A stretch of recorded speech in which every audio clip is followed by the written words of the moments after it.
Welcome to ABC Digest. This is Johan Singhai. Today we have a guest who started off from the stage as a singer, then moved on to the muddy trails of Meghalaya, then all the way to the global stage in Vienna. His story is nothing short of inspiring. Our guest today is the founder of Duya Trailblazer, Mr. Gerald Duia. Welcome, Mr. Gerald. Thank you so much for taking the time to share your journey with us. Thank you. Let's start off with a little bit of introduction about yourself. Thank you so much for this opportunity. So basically, the journey started since 2011, 2012.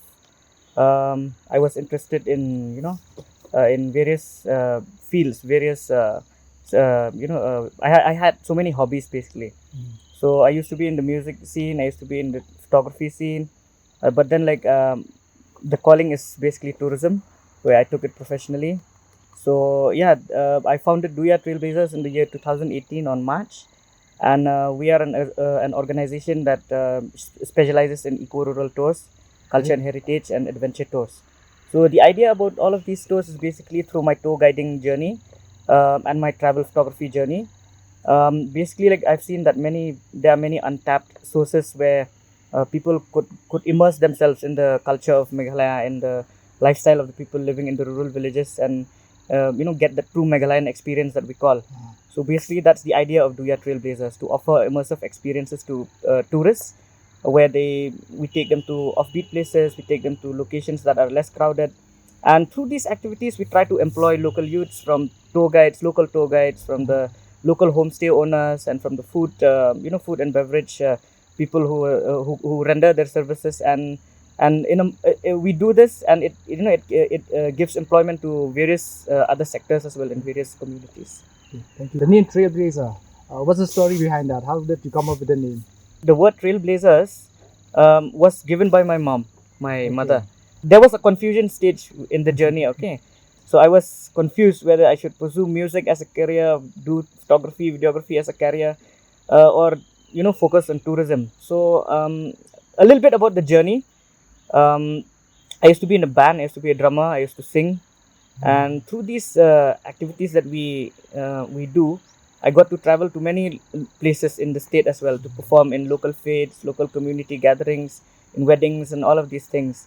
Then it transitioned into photography, and that also took me places because of our beautiful landscape in Meghalaya. Then slowly, after I've put up few photographs in the internet, like on Facebook, basically, people started to ask questions. So I don't disclose locations because I don't want them to get spoiled, So what I do is I used to tell my friends, if you want to go, then just pay me. I'll take you there. So that started as a tour guide. So I used to charge $300.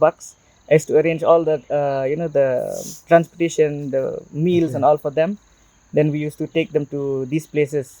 There were many challenges actually. So basically, first and foremost is financially. So because to give tourists an immersive experience during that time, we still lack a lot of infrastructure in terms of adventure tourism, in terms of other sectors of tourism as well. So financially, it was a problem for me because if I had to procure adventure equipments, it would be very expensive. So somehow, somewhere, we managed. My mom helped me with it initially, and I also managed from various stores, from various savings that I've saved. And that was how I started with these adventure tours and all. So we bought a few equipments for 3 people, like harness, rope, and helmets and other devices as well. So it costs around more than a lakh actually for just 3 sets. So because it's very expensive and we cannot compromise with risk and all, safety and all. So financially it was there, and then next is the marketing aspect, where we during that time social media was not very popular, like Instagram and all was not that popular during that time. So it was a challenge for us to market our services, and plus to have a website also, it was a bit expensive. So these are a few challenges, and other than that, promotions and all. So talking about these things, back in the days, people also are not aware about even I myself, I'm not aware about digital marketing and all of these things. So that is the main setback so far. Talking about financial difficulties that you have, were there any support from the government? Because I see nowadays we have a lot of schemes that the government come up with, like Prime. Have you ever got any support or have the government, because I see a lot of new entrepreneurs and all that, the government, it's their dream, but then the government is trying to help them achieve that dream, turning it into reality. Have you ever got any support from the government? Yes, I would. Yeah, I would like to highlight that I was I was in the first cohort of Prime. Okay. So the first cohort of Prime, basically during that tenure, Prime has helped a lot. So we got some amount, we got some help, financial help from Meghalaya Tourism for procuring adventure equipment. Okay. And I got a lot of help from Prime as well, because this existing infrastructure that we're sitting now is from the CM's like it's the Advanced Training Center challenge. It's funded from the CM scheme. So now it's called CM Elevate. So for setting up an advanced training center. So to say, like basically when I was doing these adventure activities on my own, I had to go undergo training. And to undergo training, it's very difficult for me because it's expensive. And I had to go all the way to other states in India, and maybe if required to other countries as well. But with I just underwent basic mountaineering training, and then I got training from Bangalore Adventure School, which focuses on canyoning and caving. And then with the help of few friends, few expedition leaders that comes to the state. So in this area, coming back to the help that Prime has given, that the government has given itself, is basically we received an amount of 50 lakhs. So 20 lakhs is a grant and 30 lakhs is a zero interest loan. So that is why this infrastructure is up here.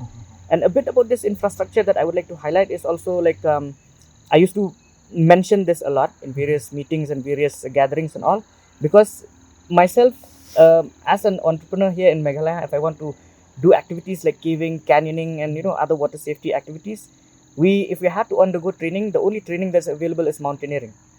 So which when I come back to my state, I will not be able to apply all those skills that I've learned. So maybe just 60-50% I might be able to apply, because we're not a mountain region, right? Mountain terrain. So I thought about this, and I've always wanted to establish some academy, some training school for adventure activities.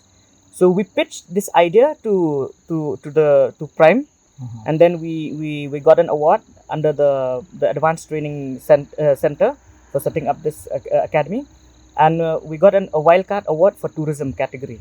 So there are various other categories as well, but we got under tourism. So this has helped a lot, because we look at the idea of this academy also is that we train the local people, because in Meghalaya we have numerous numbers of caves, numerous numbers of canyons, of waterfalls, and if we tap these resources as niche activities, then we will be able to employ these local youths. Another aspect is also we try to eradicate the evils of urban migration, where people, youths come to the city in search of jobs, and then sometimes they get involved in substance abuse and other, menace of the societies and all. So, and then basically through these activities, after training them, maybe from our tourism activities, we can always send tourists to these places where they can take them for as a tour guide, or maybe as an adventure guide, to give them that experience. Have you gone for training anywhere in other countries?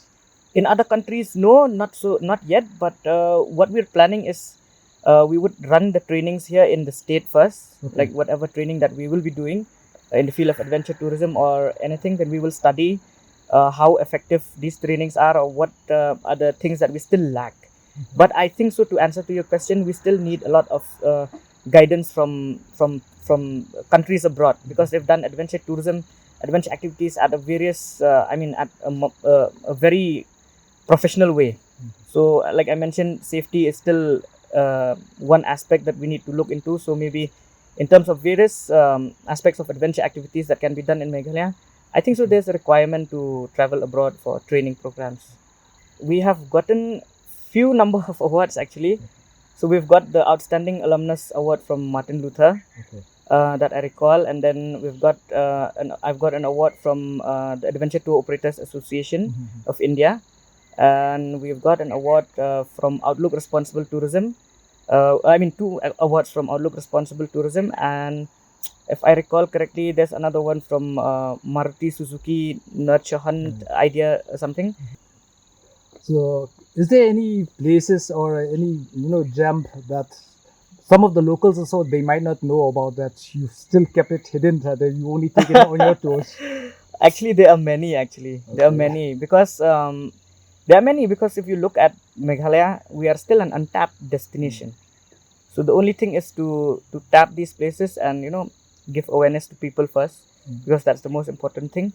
So if you want me to share with you the locations, there are plenty. Many untapped locations in the Garo Hills, many untapped locations in Jantia Hills, and even in East Khasi Hills also. So to say, like, the border areas, the War Jantia areas, there are various beautiful places, various caves over there. So I mean, there are plenty of gems in Meghalaya. So for the viewers watching, if you want to go to any of these places, make sure you contact your Trailblazers. We'll get it done. Yeah, definitely. So, can you share any story that you came across with tourists or something which it's still memorable to you? It might be funny one or. Yes. I would recall one story. It's quite funny actually, because there are tourists from Bangladesh. So we took them to Sora, to Maulung to Mausanram, so many other places.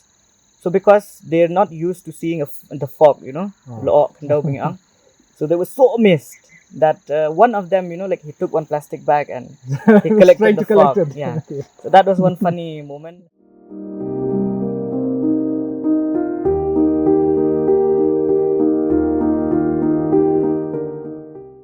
That one message that I would say is basically, everyone will say this. Every entrepreneur, I must say, do not wait for government jobs. You can always start something small. You can always start something that at a very at a baby stage, I must say. Then try to develop that idea and make it sustainable, both in terms of financially, in terms of revenue model, in terms of even the environment as well. So, and another thing is, in this generation right now, we need to work together. We can't pull each other's legs anymore, because the world is competitive. It's already competitive, and we're just a small populace, I must say. So that one message is basically, we must be united. We must work towards our goal, and we should not be shy to come up. And so to say, take opportunities, because government has many schemes. You can always tie up with various other agencies, various other organizations for your services, for your products and all. So yeah, that is the message that I have for you. Oh, thank you so much, Gerald. Thank you.